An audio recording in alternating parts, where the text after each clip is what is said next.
You literally want to feel like you're an old rag doll and the arm is almost torn off and hanging on one thread. First of all, think of each stroke as an arc, no matter how small the stroke is. Check for yourself. Some great violinists who do not employ an active wrist or fingers have to resort to the arm and shoulder to achieve the same effect. It'll kill the neighbors. You don't want that.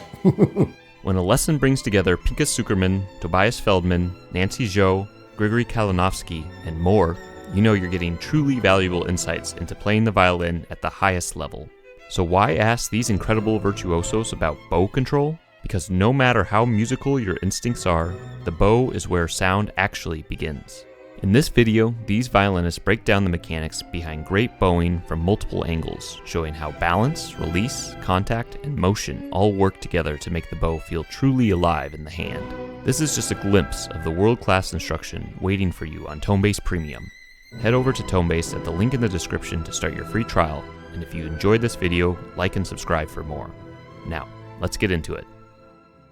In my opinion, it's very important to understand that as in all physics, we always need 3 contact points in order to have something stable. And in the right hand, these would be the thumb, second finger, and the pinky.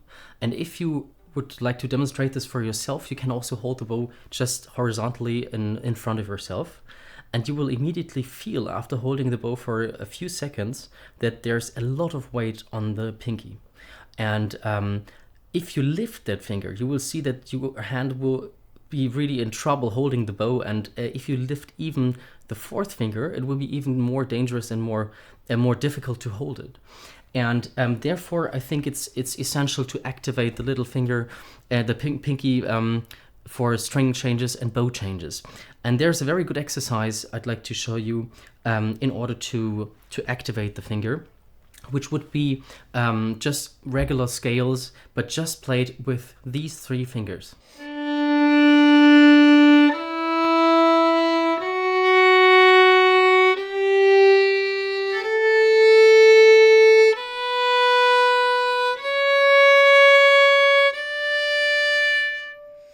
And what you should also keep in mind is that it's always good to be a tiny bit slower on like in the moment before the bow change, because if you get faster and faster, that will be always an accent that you might not want, especially in a second movement, for instance in a Mozart concerto, but also of course in the beautiful second movement of Johannes Brahms' Violin Concerto.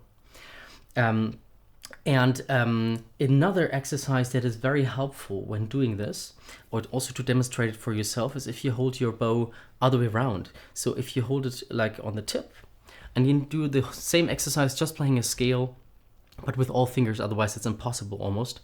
And you will feel a lot of weight, because of course the frog is heavier than the tip.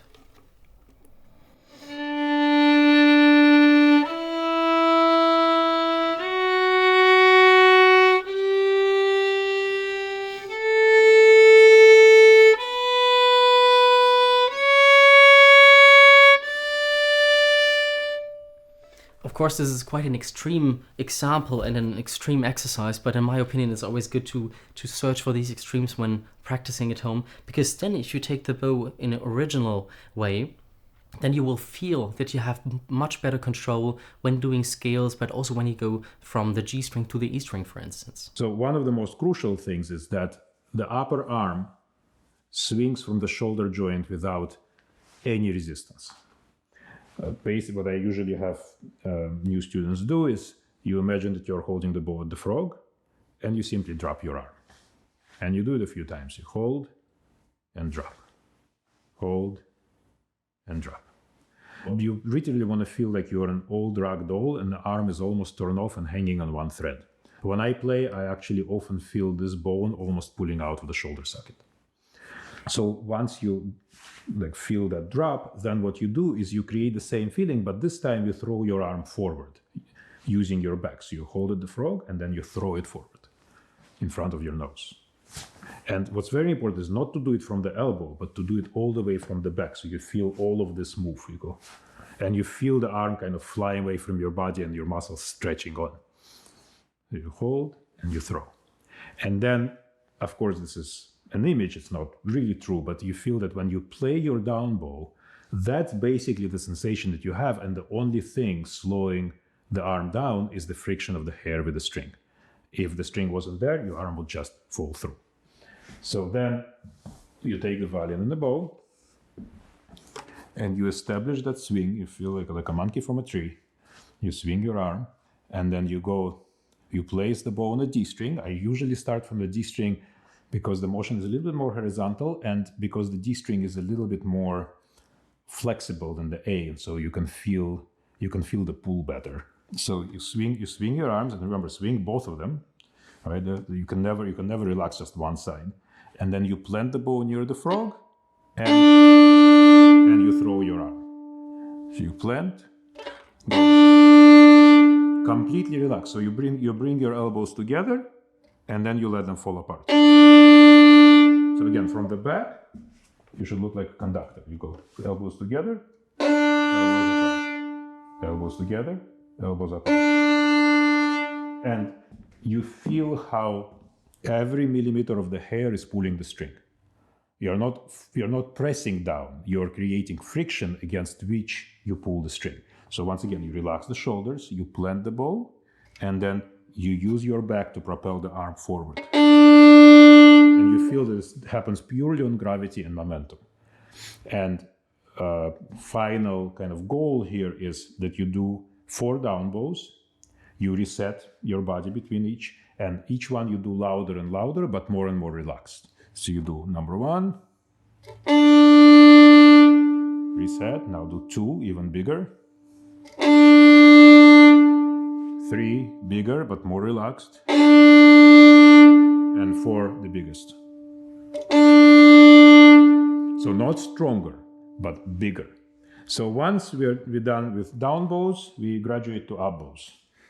So up bow, it's another term that's unfortunate. There is really nothing up about an up bow. You have a down bow and a down bow. So you set your bow at the tip, you feel the pressure on the stick between thumb and index finger, and then the first thing that happens when you start the up bow motion is you release the shoulders. You go. So you actually let the elbows drop. And in the beginning, if people come to me with tight shoulders, I actually have them drop all the way to their side. So you go completely. So you release all the tension in the shoulder joint. So you go from an eagle posture to a chicken posture. Eagle, chicken. Completely, and it's very important that relaxation happens immediately at the moment of attack, not gradual, but at the moment you start the up bow. And then you scoop the sound from under the violin. So you go, you place, and you go. And again, if you look from the back, you start with elbows slightly out, and you bring the elbows in. Out, in. So sometimes if people really have trouble releasing, I put them in my big rolling office chair, and I have them lean back, kind of cross your legs, and just kind of collapse in the chair and do it until your arm actually scrapes your side. So you lower the violin, you go. When you do that, it's very important to make sure that your wrist is completely relaxed, so the angle between your hand and the bow doesn't change. So you're not doing this, God forbid, you're doing this. So then once you understand that motion, then you do down bows and up bows, and they should sound the same. So you start down bow, lift, place, up bow, lift, place, down bow, lift, place, up bow. And all the time you feel this complete relaxation in the shoulder joint. And you check your hips, you check that you're completely free. Then when you get that consistently, then you do down up as one motion. So you only lift at the frog. You go. Relax, set it again. Let me take a step back and use this as a segue to talk about the 2 categories of string crossings. First of all, you have what we call a clockwise string crossing. So, for example, in this particular case, if you're going from GD, GD, GD, down, up, then you already can see, if you just gently turn your head to observe the elbow is outlining a clockwise circle, right? So if I do this long enough, to your point of view, it's going to counterclockwise.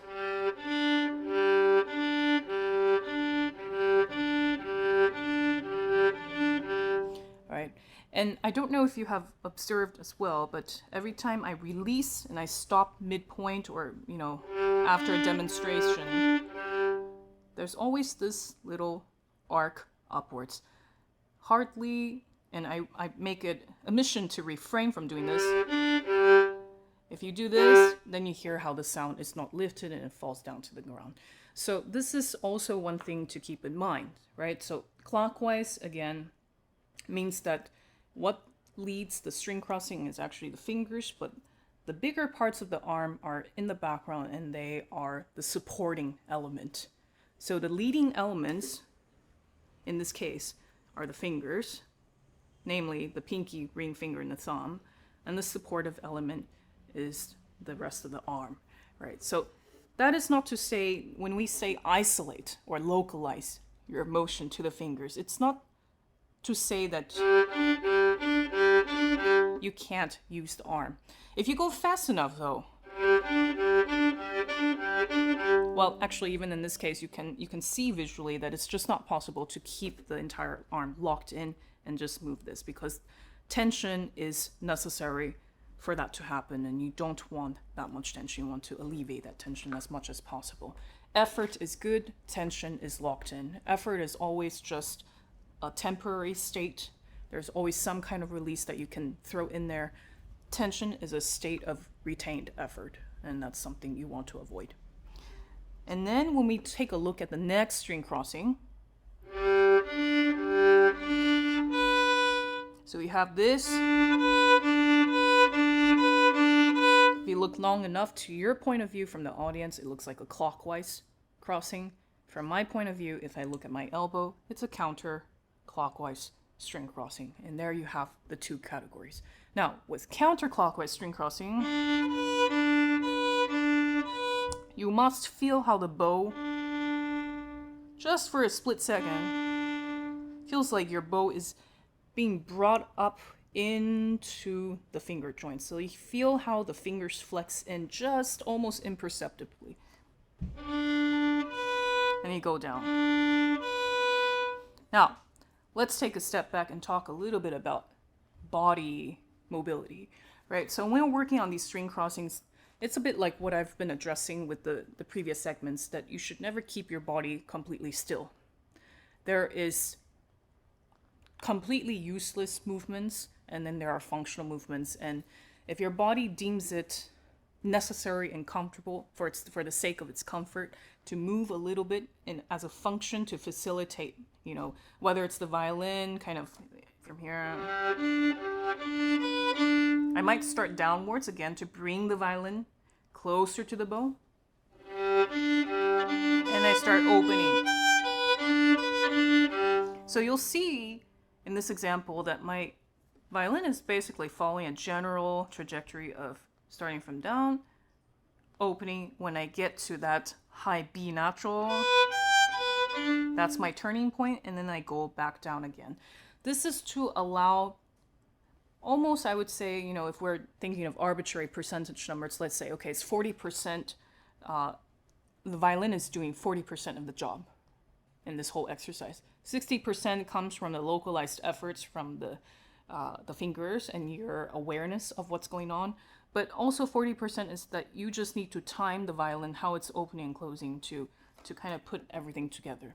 If you stay still with the violin, obviously it's still possible to do this exercise, but I think it's just, you will feel a little bit less comfortable. So that's just it. Right, so you go in.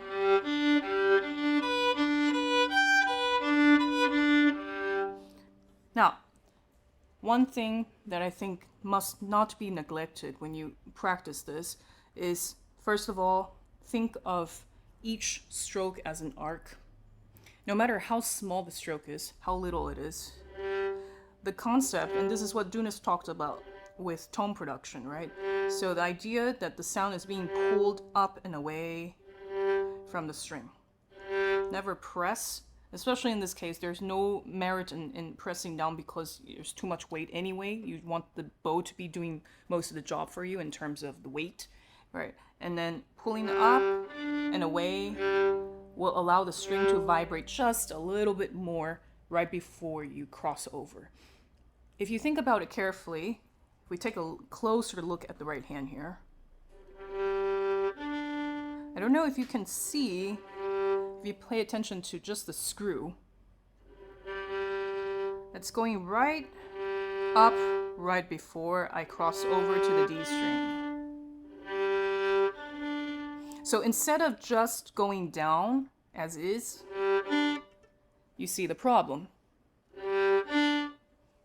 The sound becomes geometric instead of circular. Or shall we say the sound becomes more angular instead of circular. And I think this motion is necessary for, again, this idea of pulling the sound up and away to create as much resonance as possible, so that the resonance of the G somehow carries over into the resonance of the D when you begin the D, right? So, and also physically, it just gives you a little bit of a reset motion so that you can find your ground, again, the balancing compass, right? And then you go in like this. And makes for much less jagged movements. Your fingers become more supple. One important observation I encourage you to verify yourself: the less active a violinist is with his or her fingers and wrists, the more the violinist has to compensate for it in shoulder and arm. Let's think, for example, of Mendelssohn Concerto, third movement, with the light repeated up bows.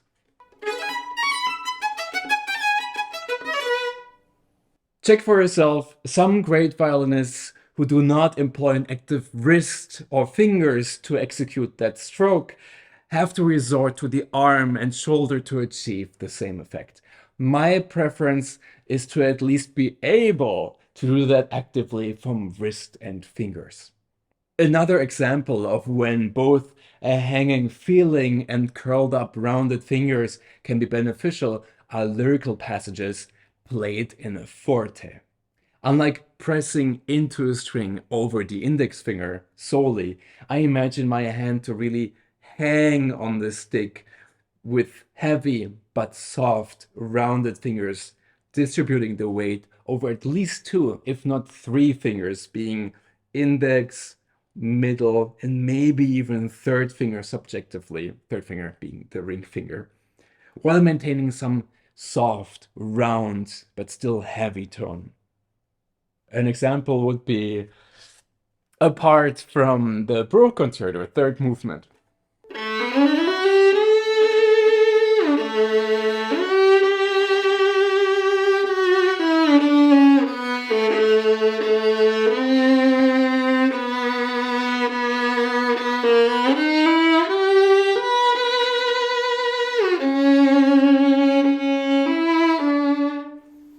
So what I actually do here is actively relax my shoulder and really try to get that subjectively hanging sensation on the stick instead of pushing into the string over my shoulder, over the index finger.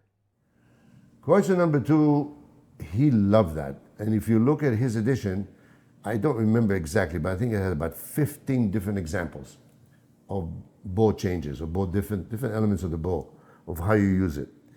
I think we did about 5, maybe 6. And the first 2 is very easy because it's all détaché in the middle. But make sure you cross, because the crossing, see? It's like a scoop. Out, in. Inevitably, you'll make a mistake and you'll go, he would say, no. He would just say, no. You'd say, okay, okay, okay. No faster. Vibrate. Longer. It'll kill the neighbors. You don't want that.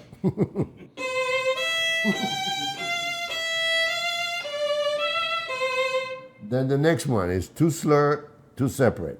Tip. Tip. Don't forget your direction. In, out. Division of bow. This is good. See, that comes from before, remember? All of a sudden you can play 15 minutes in an hour and nothing happens. Because you're releasing everything. Every single thing you do must be a release. Then you opposite. I always liked opposites, so did he, because music sometimes is metaphors. So we have.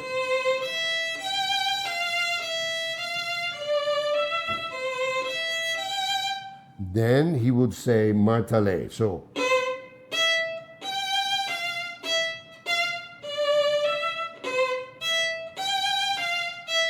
Opposite.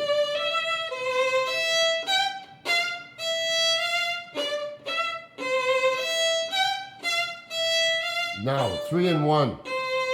Division, catch, in the air.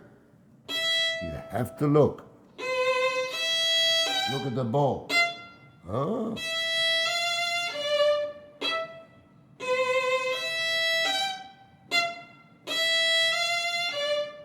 Then 1 and 3, but the whole bow on the first one.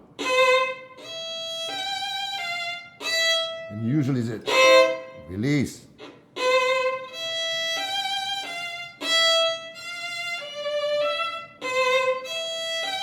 Okay, I added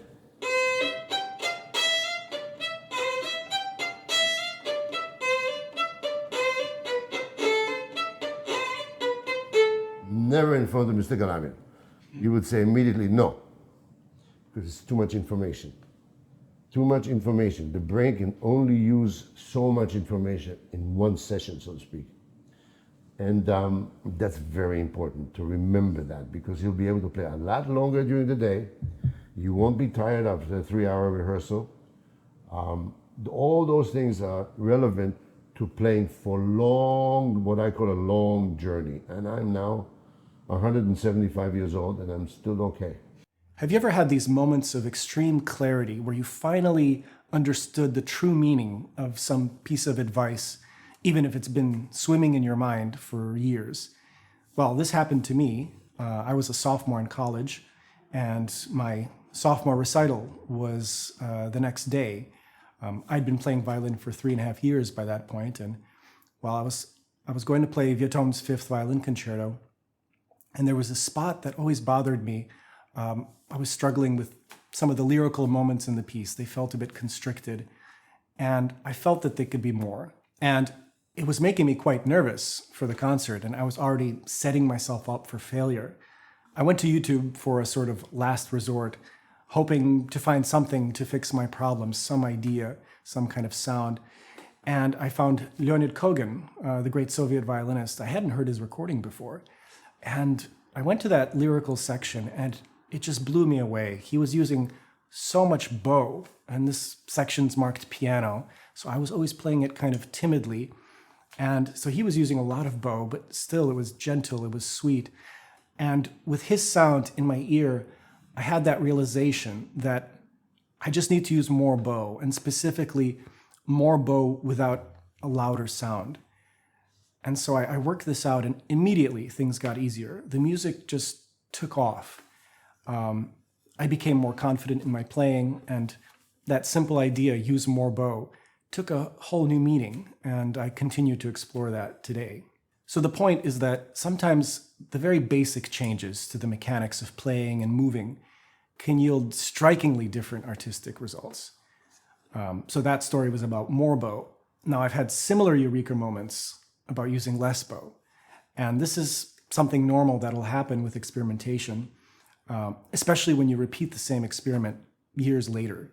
So let's start by watching a couple of short clips of two great violinists, David Oistrakh and Midori.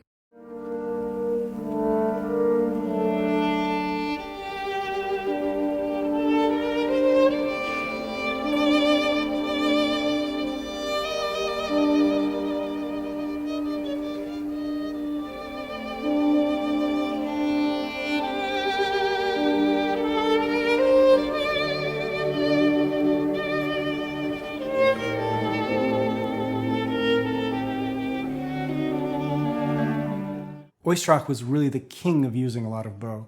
His sound had so much breath and kind of vibration to it. Let's take a look at Midori.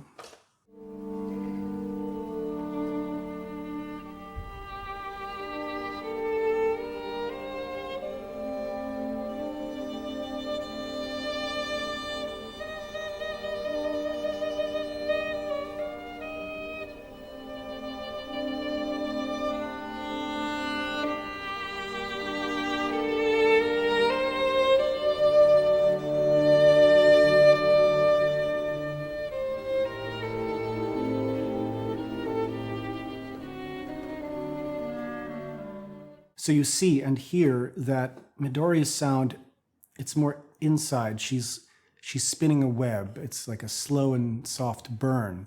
Both of these are very valid approaches, and they both create kind of a beautiful sound world. So to illustrate the difference,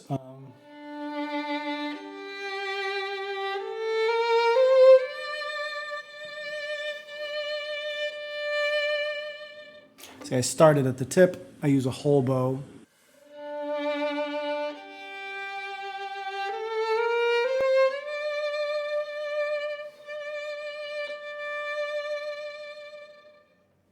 And Midori doesn't start at the tip.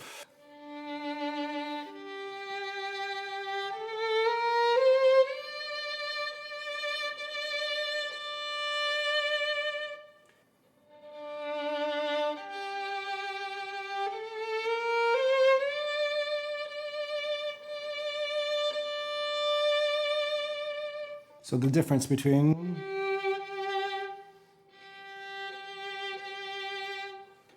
this is just one thing you can start experimenting with in your playing. And as I always say, try to take a kind of a religious approach to it.